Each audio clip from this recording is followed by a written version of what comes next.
Good evening, everyone. Welcome to the District of Squamish special business meeting for Tuesday, May 25th. Just going to do a quick sound check to make sure council can hear me all right. Yep, great. As always, we are meeting on the traditional territory of Squamish Nation. Squamish, motion to adopt the agenda. By Councilor Herford, second by Councilor French. Opposed? Carries. Ministerial Order M192, the district is ensuring openness, transparency, accessibility, and accountability at this meeting by the following means. This meeting is being live streamed.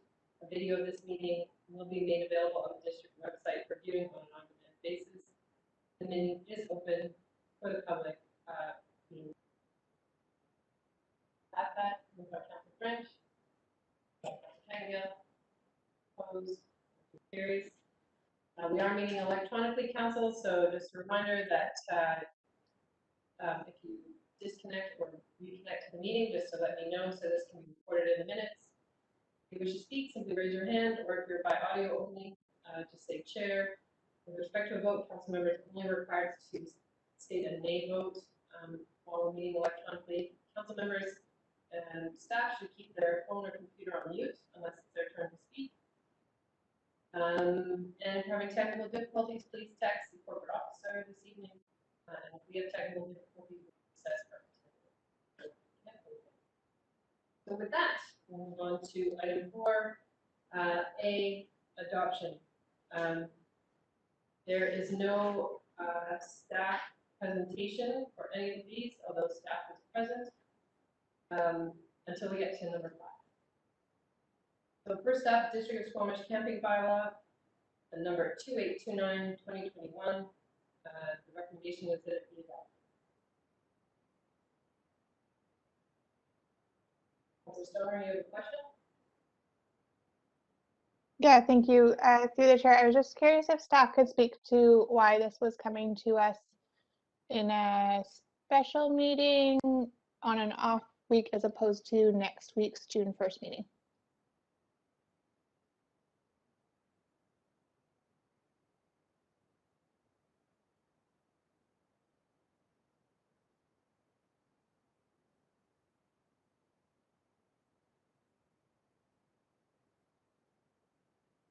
So the intent was that this bylaw would be adopted before the long weekend, and we just put it on the agenda, proposed on the agenda planner for the next meeting.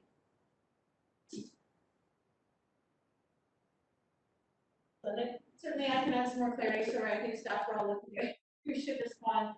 I'm checking that you can hear me on the owls. Yes. Okay. Yeah, as council knows, for the benefit of the public, we need one clear day in between readings and adoption. And in the interest of putting in place the tools and bylaws, we wanted to ensure that we brought it forward. Council put it on an evening meeting for most people to be able to view it outside of working hours, and recognizing that we did delay the week to take in community feedback and amend the meeting. Thank you for that clarity. All right, seeing no other hands, is there someone that would like to move adoption? Councilor Herford? Doing that. Second by Sorry, no, sorry. I had a quick question, if I could. Sorry to jump the. Maybe people could just be with their hands early. If you know you have a question, put it up now. I'll put it on the list. Go ahead. Okay, sorry. Earlier in the process around this suite of bylaws, there was talk of a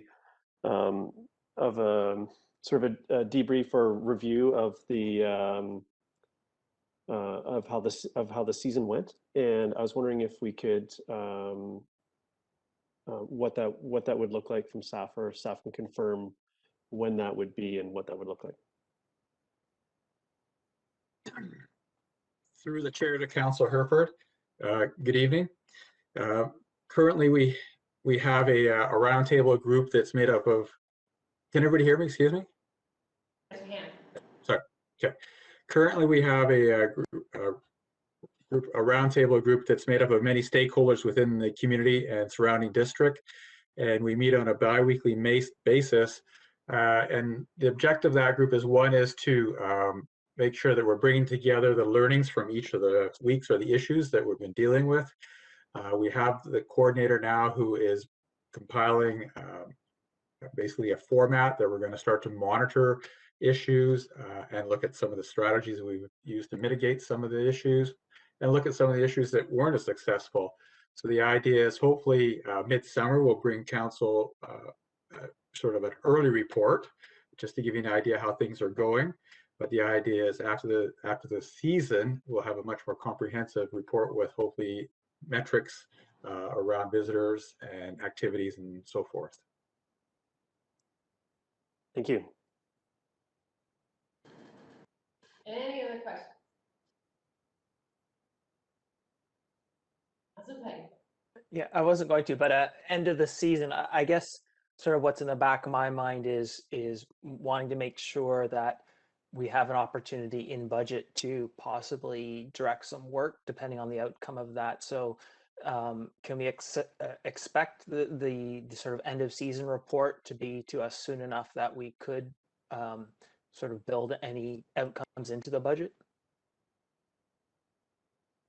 Through the chair to Councillor Pettingale, absolutely. The idea with the sort of mid-season report is to identify some of those issues that might be brought forward as we are in a fairly robust budget cycle this year. And so if we brought something forward, you know, at the end of the season, which is more around Thanksgiving, that would be probably a little bit too deep into the season. So the mid-report will hopefully provide us some inputs into the budget as far as financial strategies. I saw your hand, but you're good. Okay.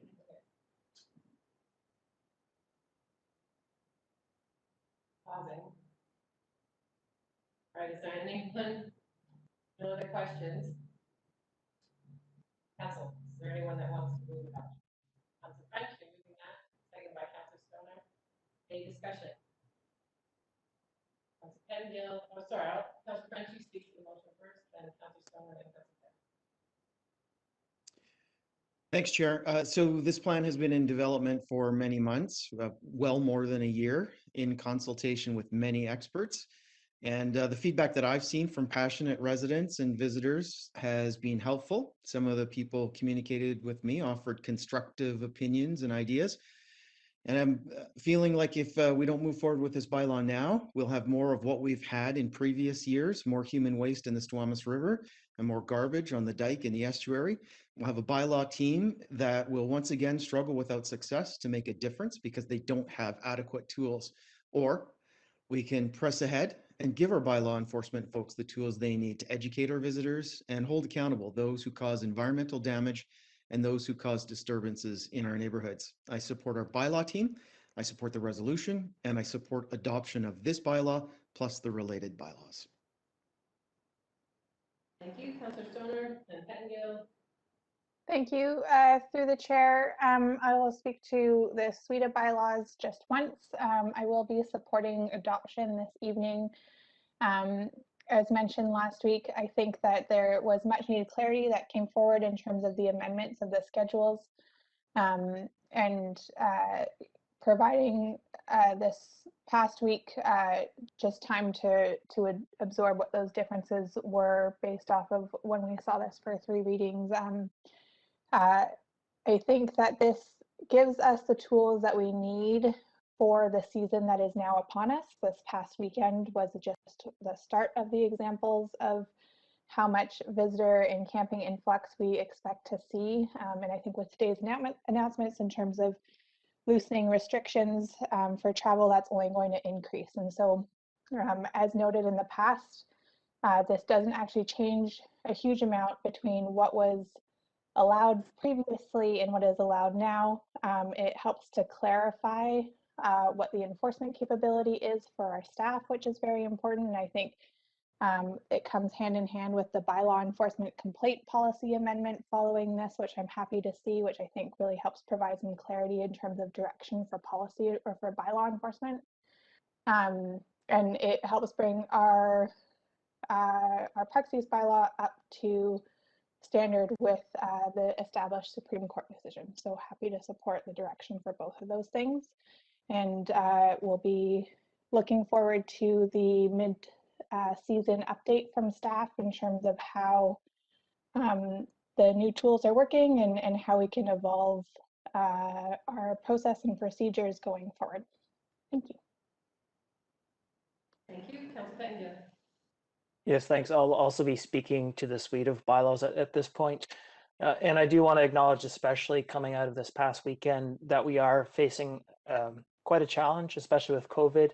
There's a ton of visitors coming here, and we want to welcome them, but make sure we can protect our ecosystems, prevent forest fires, make sure our emergency and other services are ready and have the capacity. There's a lot of provincial land in our boundaries, and we really rely on the province for support in managing that. And I, quite frankly, I'm not sure we have enough support. And so from that perspective, I understand why we need very strong tools to help us manage as best we can with our resources. But I'm left with still, you know, watching some of the discussion, and you know, I think there was some communication challenges that fed into it, but still the discussion, there was a lot of exclusion and othering and assumptions about other people that left me feeling very uncomfortable. And what I saw in a lot of the discussion was, you know, although our focus had been on managing visitors and the reasons we need to manage visitors, a lot of those concerns were attributed to homeless people. And that just left me very uncomfortable, and all the more determined that I think our policies need to be explicitly more inclusive of all residents, even if it makes our job a little bit more difficult. So, you know, I do want to acknowledge the tension there and the difficulty there. This is not an easy path for us forward. We're just facing big challenges. But at this point, I think I'm still not prepared to support these as they are. Thank you. Councilor Anderson. Thank you. I am confident we need this bylaw package in our toolbox. It is complemented by an affordable housing strategy, a high priority of this council. And it is also in our alongside in our toolbox for influencing behaviors and impacts is our visitor and camping management strategy. These strategies are part of the context for how we will apply bylaw tools and how we may potentially adapt bylaw tools in the future, based on how our community and regional collaborative strategy, the Visitor Management Roundtable, will evolve. Thank you. Thank you, Councilor Anderson, Councilor Herford, and then Wright. Thank you. I'll be supporting the suite of bylaws, and with an eye to the future. We've left some pieces of the equation out from this from these solutions. So these do target mainly the visitors and their behavior. And I also think that bylaw does need the tools in the toolbox when they're needed to enforce if their education and voluntary compliance fail. And I also think that particularly the parks use piece, we've seen communities since the ruling with Abbotsford in 2015, we've seen various communities have challenges around their use of their public space and recognizing the right to shelter. And there seems to be a cycle that I'm happy that we're skipping, wherein there's some encampment or some sort of huge challenge and bylaw doesn't have the tools to react. This is the tool to maintain our public spaces as we'd like them to be, and also recognizes their charter rights to shelter. So starting with Abbotsford through to Duncan, Kamloops, Nanaimo, Vernon, Parksville, Saanich, Sydney, Victoria, and Vancouver have all adopted essentially the same language, and that gives me some comfort. And this is by no means a solution to our homelessness challenges we have in our community, but it does recognize their rights, which they had since that ruling in 2015. So I'm happy to have this this adjustment, and the other two pieces more focused on the visitors. So I'll be supporting, and I'm looking forward to getting on to more of the work that will come to light through the updates as promised by staff. Thank you. Thank you. Councilor Rees? Take yourself off mute.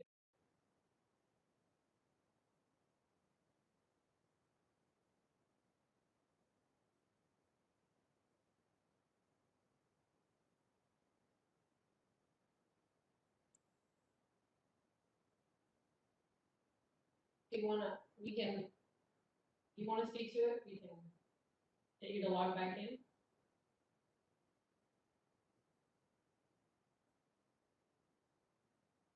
Or you can call in.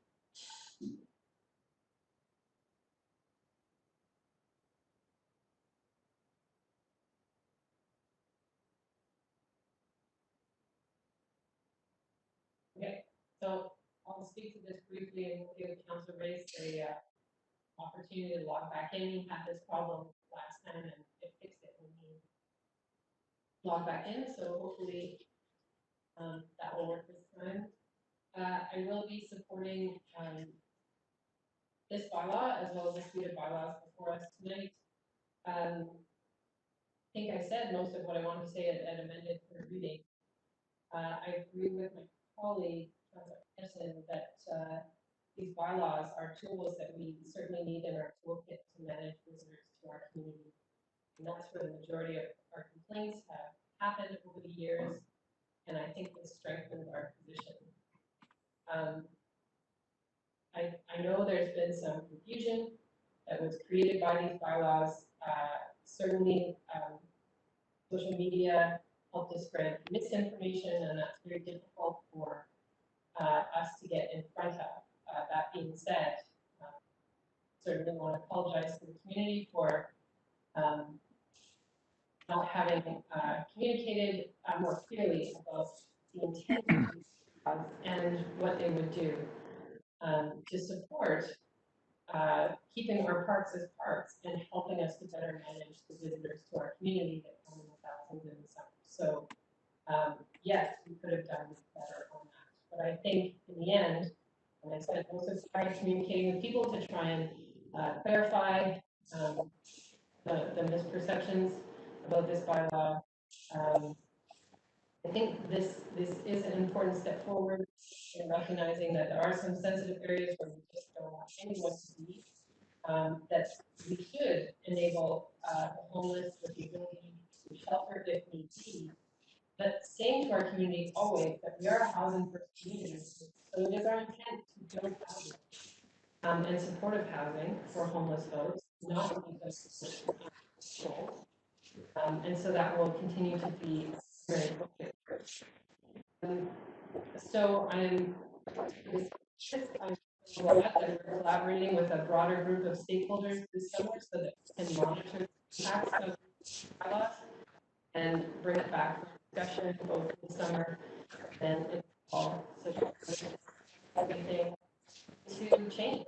And I think that's one thing for us all to remember is that bylaws written in stone, we can evolve them and we can change them in response to community needs. So I look forward to hearing more as the summer moves on and this conversation coming back to council.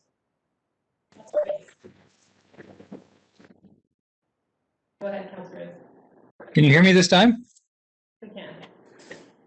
All I can say is the good news is I'm getting a new computer tomorrow. Thank you. And we dealt with this last week, and I made comments last week which largely echoed what I've heard from my colleagues tonight. And so I'm not going to repeat them actually, and I rarely, in a personal matter, rarely change my vote between third reading and adoption unless there's been some significant change in circumstances. And I'm not going to change my vote. So I will be supporting this tonight up for adoption. These comments apply to the whole suite of bylaws, by the way. But I think other members of council have really stated it as well as I could, that this is something we need to do to manage what is happening in our community with the primarily influx of visitors. And so we'll see how it goes. And as the mayor just stated, if it's not working somehow, we have the ability to change it if necessary. Thank you. Thank you. No further hands, I'll call the question. Any opposed? Councilor Pettengill opposes, motion carries. Next up is District of Squamish Traffic Bylaw, amendment bylaw number 2830/2021, that it be adopted. I'll move that. Is there a seconder? Seconded by Councilor Race. I think most councilors spoke to the suite of bylaws. Is there anyone that wishes to speak to this? Seeing none, I'll call the question. Any opposed? Councilor Pettengill opposes, motion carries. District of Squamish Park Use Bylaw, amendment bylaw number 2828/2021 be adopted. Moved by Councilor French, seconded by Councilor Stoner. Seeing no hands, I'll call the question. Any opposed? Councilor Pettengill opposes, motion carries. District of Squamish Municipal Ticket Information Bylaw, or camping bylaw fines, traffic bylaw fines, number 2833/2021 be adopted. Moved by Councilor Stoner, seconded by Councilor French. Seeing no hands, I'll call the question. Any opposed? Pettengill opposes, motion carries. And finally, District of Squamish Enforcement Bylaw, or camping bylaw fines, traffic bylaw fines, number 2832/2021 adopted. Moved by Councilor Race, seconded by Councilor Anderson. Call the question. Any opposed?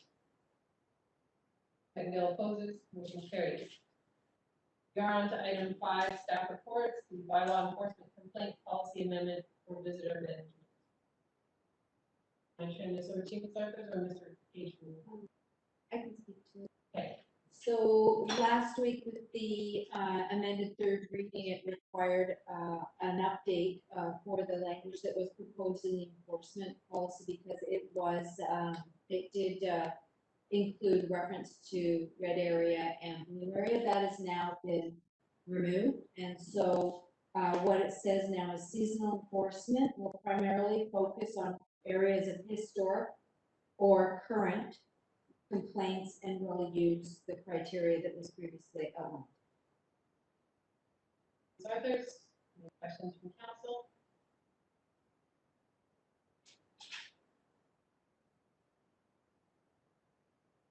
Not seeing any hands.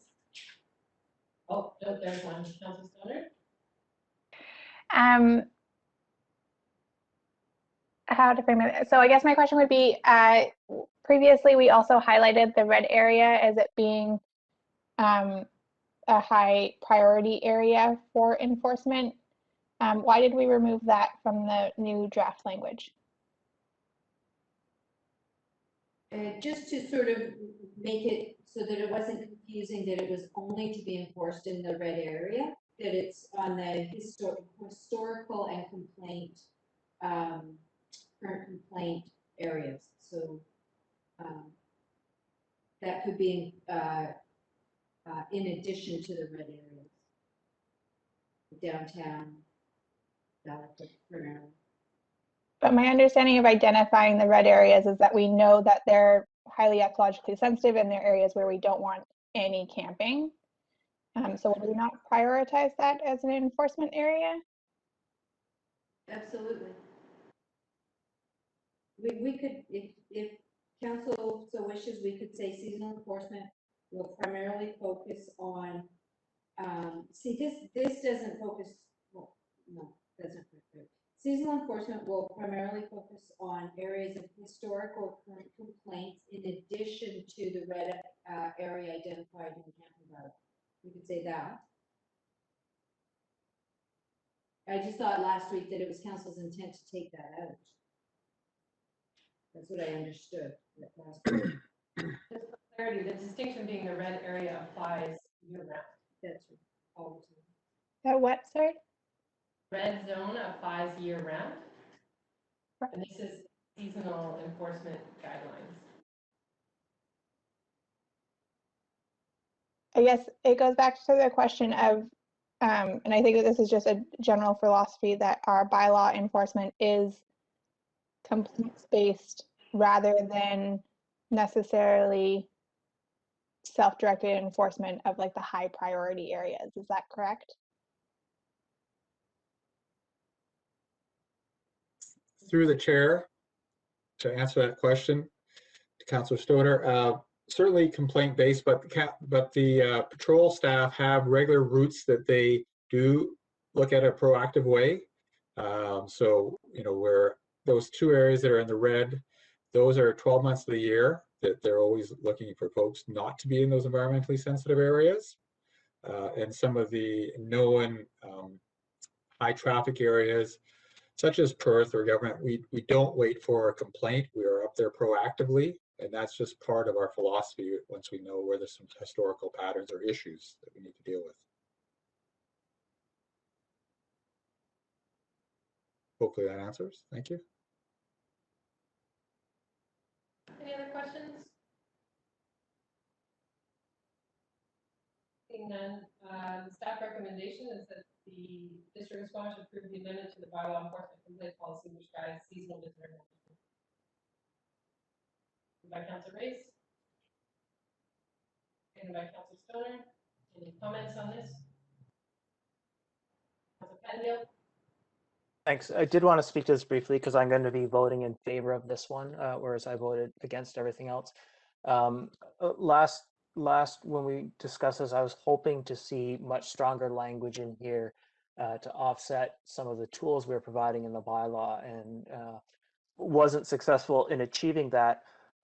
However, I think this does mention seasonal enforcement a few times and does provide a bit of a balance, I think, to the bylaws. And so, given that the bylaws have passed, I think it is important, even if this is not exactly what I would have preferred, it is important to have it in place. And so, for that reason, I will be supporting this policy.